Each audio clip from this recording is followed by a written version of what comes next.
നിരവധി കലോത്സവങ്ങൾ റിപ്പോർട്ട് ചെയ്ത മാധ്യമ പ്രവർത്തകരാണ് ഇന്ന് നമ്മോടൊപ്പം ഉള്ളത്. വന്നേരി നാടിലെ മാധ്യമ പ്രവർത്തകരായ രമേശ് അമ്പാരത്ത്, ഷാജി മനോരമ, ഫാറൂഖ് പുളിയങ്കോട്, പ്രത്യൂഷ് എന്നിവരാണുള്ളത്. ഇതിൽ ആദ്യം നമുക്ക് രമേശ് ഏട്ടന്റെ വിശേഷം ചോദിക്കാം. രമേശ് ഏട്ടാ, 25 വർഷത്തോളം ആയിട്ടുണ്ടാവില്ല ഈ മേഖലയിൽ? 25 വർഷത്തിലധികമായി.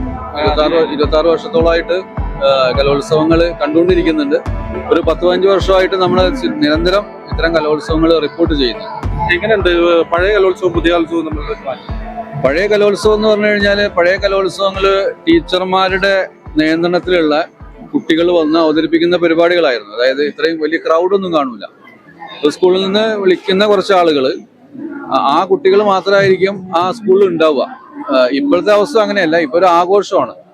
പണ്ട് പറഞ്ഞു കഴിഞ്ഞാൽ അവസാന ദിവസം സ്കൂളുകൾക്ക് അവധി നൽകും കലോത്സവം കാണാൻ പോകാൻ വേണ്ടിയിട്ട്. ആ ദിവസം മാത്രമാണ് കുട്ടികൾക്ക് കലോത്സവം കാണാനുള്ള ഒരു അവസരം ലഭിക്കുക. ഇപ്പൊ അങ്ങനെയല്ല. ഇപ്പൊ എല്ലാ ദിവസവും നിറഞ്ഞ സദസ്സാണ്. ആളുകളൊരു ആഘോഷമാക്കാണ്, ഒരു ഉത്സവമാക്കാണ്. അത് മാത്രമല്ല, ജനകീയ പിന്തുണ ഇപ്പോൾ വളരെ കൂടുതലാണ്. പണ്ട് അധ്യാപകരുടെ ഒരു പരിപാടിയായിട്ടാണ് ഇത് നടന്നിരുന്നത്. ആ സ്കൂളിലെ കുറച്ച് PTA കമ്മിറ്റിയോ അല്ലെങ്കിൽ അത് ബന്ധപ്പെട്ട ആളുകൾ മാത്രമായിരുന്നു കലോത്സവങ്ങളുടെ പിന്നണിയിൽ നിന്ന്. ഇപ്പൊ അങ്ങനെയല്ല. ഇപ്പൊ രാഷ്ട്രീയ മതഭേദമന്യേ വലിയൊരു പിന്നണിയിലുള്ള വലിയൊരു പ്രവർത്തനം കലോത്സവങ്ങൾ നടക്കാനുണ്ട്. അതിന്റെ വിജയം തീർച്ചയായിട്ടും കലോത്സവങ്ങൾ ഉണ്ട് താൻ. അന്ന് ഈ തത്സമയൊക്കെ ഭയങ്കര പ്രയാസവും. അതിന്റെ ഒരു തത്സമയ സംപ്രേഷണങ്ങൾ നമ്മൾ തുടങ്ങിയിട്ട് ഒരു 10-12 വർഷമേ ആയുള്ളൂ. ഒരു 15 വർഷത്തിനുള്ളിലാണ്. അന്ന് ഇത്തരത്തിൽ ഇന്റർനെറ്റിന്റെ ഒന്നും നമുക്ക് അവൈലബിലിറ്റി ഒന്നും ഇല്ലാത്തത് കൊണ്ട് നമ്മൾ ഇവിടെ നിന്ന് എടുക്കുന്ന സാധനം കേബിളിലൂടെ നമ്മൾ കൺട്രോൾ റൂമിൽ എത്തിച്ച് അവിടെ നിന്ന് നമ്മളെ സംവിധാനങ്ങൾ ഉപയോഗിച്ച് അപ്ലോഡ് ചെയ്യുന്ന പരിപാടിയാണ് ഉണ്ടായിരുന്നത്. ഇപ്പൊ അങ്ങനെയല്ല. ഇപ്പൊ ഒരുപാട് ടെക്നിക്കൽ സൈഡ് ഒരുപാട് വികസിച്ചുകൊണ്ട് നമുക്ക് ഓൺലൈനും അതുപോലെ ചാനലുകൾക്കൊക്കെ നമുക്ക് ഇത് ചെയ്യാനുള്ള ഒന്നുകൂടി എളുപ്പമായിട്ടുണ്ട്. ലേബർ ഒന്നുകൂടി കുറയ്ക്കാം. ടെക്നിക്കൽ സംഭവങ്ങൾ ഒന്നുകൂടി എന്താ പറയാ, അഡ്വാൻസ്ഡ് ആയപ്പോൾ അതിന്റെ ഗുണം തീർച്ചയായിട്ടും കിട്ടുന്നുണ്ട്. തീർച്ചയായിട്ടും ഇപ്പോഴത്തെ കലോത്സവങ്ങൾ അതിന്റെ തനിമയോട് കൂടി തന്നെ ജനങ്ങളിലേക്ക് എത്തിക്കുന്നതിന് ഇവിടെയുള്ള മാധ്യമങ്ങൾക്ക് സാധിക്കുന്നുണ്ട്. പഴയതിലും കൂടുതൽ ആളുകൾ ആളുകളിലേക്ക് എത്തുന്നുണ്ട് എന്നുള്ളതാണ് യാഥാർത്ഥ്യം. ഫാറൂഖ് 15 വർഷത്തോളമായി അല്ലേ? ഫാറൂഖിനെ ഇപ്പൊ എല്ലാവരും അറിയാ, ഒരു രാഷ്ട്രീയ കാര്യങ്ങളൊക്കെ റിപ്പോർട്ട് ചെയ്തിട്ട് ഒരു പൊളിറ്റിക്കൽ റിപ്പോർട്ടർ എന്നുള്ള രീതിയിലാണ് അല്ലെ? കലോത്സവങ്ങള് ഇവിടെ വെളിയങ്കോട് ഹൈസ്കൂളിൽ തന്നെ ഇതിനു മുമ്പുണ്ടായ കലോത്സവത്തിലൊക്കെ ഞാൻ പഠിക്കുകയായിരുന്നു.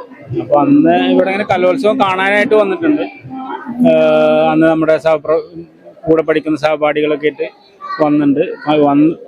കലോത്സവം കണ്ടുപോകുക എന്നുള്ളതിലപ്പുറം ഇന്നിപ്പോ നമ്മുടെ ഈ കലോത്സവത്തിന്റെ റിപ്പോർട്ടിങ്ങും അനുബന്ധ കാര്യങ്ങളൊക്കെ ആയിട്ട് മീഡിയ പബ്ലിസിറ്റി കമ്മിറ്റിയുടെ ഭാഗമായിട്ട് ഇതിന്റെ കൂടെ പ്രവർത്തിക്കുന്നു എന്നുള്ളതിൽ സന്തോഷമുണ്ട്.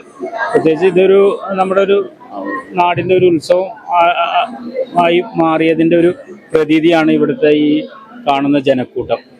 ഇന്നിപ്പോ 4ാം ദിവസമാണ്. നാളെയാണ് ഇതിന്റെ സമാപനം.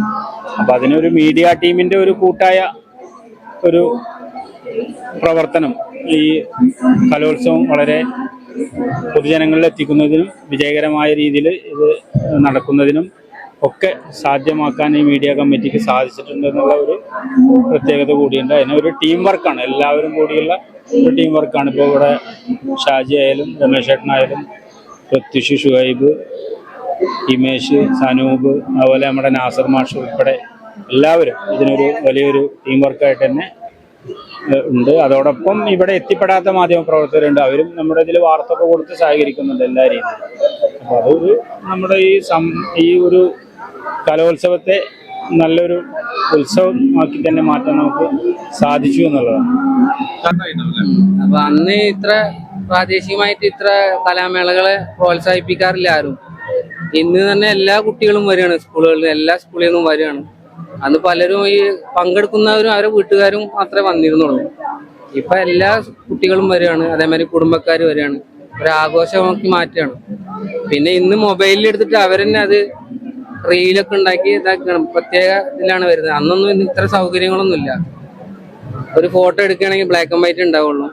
ഇന്നിപ്പോ കളറും ഡിജിറ്റൽ രൂപമാണ്. ഡിജിറ്റൽ യുഗത്തിലേക്ക് മാറി. ഈ വിധി നിർണ്ണയത്തിലൊക്കെ ഭയങ്കര പാളിച്ച പറ്റുന്നുണ്ട്. അന്നും അങ്ങനെയൊക്കെ തന്നെ അന്നും പറയപ്പെടുന്നുണ്ട്, വിധി നിർണ്ണയത്തിൽ നന്നായി കളിച്ചവരെ ഉൾപ്പെടുത്തില്ല, അങ്ങനെയൊക്കെ ഉണ്ടായിരുന്നു. പിന്നെ അവരാണ് തീരുമാനിക്കുക. അവരതാണല്ലോ തീരുമാനം. വന്നേരി നാടിന്റെ മാധ്യമ ശബ്ദമാണ് ഇപ്പോൾ നമ്മൾ ഇവിടെ കേട്ടത്. ഇവര് കലോത്സവങ്ങൾ മാത്രമല്ല എല്ലാ പരിപാടികളും റിപ്പോർട്ട് ചെയ്യുന്നതിൽ മുൻപന്തിയിലാണ്. വളരെ സീനിയർ മോസ്റ്റ് ആൾക്കാരാണ്. അതിൽ ജൂനിയർ ആയ ഒരു ആളാണ് പ്രത്യുഷ്. ഇനി പുതിയ വാർത്തകളുമായി ഇവർ നമുക്ക് മുന്നിലുണ്ടാകും.